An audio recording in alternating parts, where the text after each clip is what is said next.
एका बहुजन समाजातून आलेले आणि स्वतःच्या कर्तृत्वाने ज्यांनी संपूर्ण समाजाला त्या काळामध्ये दिशा देण्याचं काम केलं, असे जे मोठे समाजसुधारक होते त्यात क्रांतिगुरू लहुजी वस्ताद साळवे यांचं योगदान खूप खूप मोठं आहे। क्रांतिगुरू साळवेंचं घराणं बऱ्याच जुन्या लोकांना माहिती नसेल।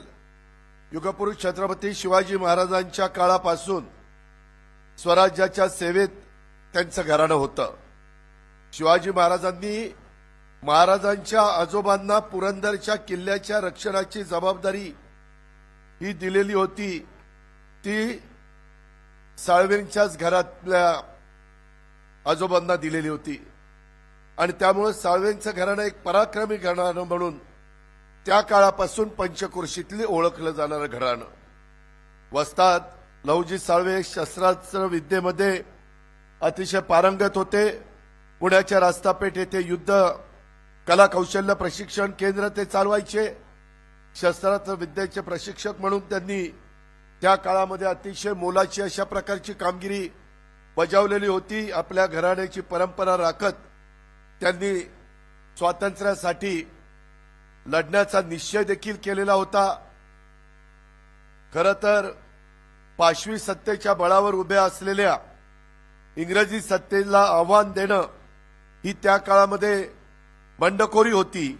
अमानुष सत्तेला आव्हान देत त्याविरुद्ध लढायचं असेल, शस्त्र चालवण्याच्या पटाईत तरुणांची अशा बंडाला आवश्यकता असे आणि हे त्यांनी त्या काळामध्ये ओळखलं आणि अशा तरुणांना प्रशिक्षण द्यायचं हे लहुजी वस्तादांनी ठरवलं आणि हे तरुण त्यांनी घडवले।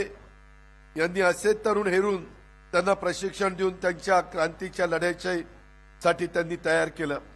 त्यांनी आपल्या पुण्यामध्ये तालीम पण काढली। तेथे देखील इंग्रजांच्या विरोधात लढणाऱ्या क्रांतिकारकांना त्यांनी मोलाचं सहकार्य केल्याचं इतिहासामध्ये नोंद आहे। आद्य क्रांतीवीर उमाजी नाईक असतील, वासुदेव बळवंत फडके असतील, यांना त्यांनी मोठं सहकार्य त्यावेळी केलं। इंग्रजी सत्तेला उलथून टाकण्यासाठी तरुणांच्या मध्ये विद्रोहाची ज्योत त्यांनी पेटवली।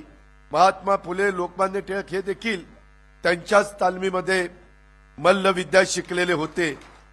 महात्मा फुले यांनी सत्यशोधक समाजाची स्थापना केली तेव्हा क्रांतिगुरू लहुजी वस्ताद साळवेंनीच त्यांना मोलाचं मार्गदर्शन केलं आणि सहकार्य देखील त्या ठिकाणी लाभलं। त्यावेळेस तुमचा माझा महाराष्ट्र, युगपुरुष छत्रपती शिवाजी महाराजांचा महाराष्ट्र, शाहू फुले आंबेडकरांचा महाराष्ट्र, क्रांतीवीर लहुजी वस्तादांचा महाराष्ट्र, या सगळ्या महान नेत्यांचा महाराष्ट्र असताना तो महाराष्ट्र कुठल्या क्षेत्रामध्ये मागे राहू नये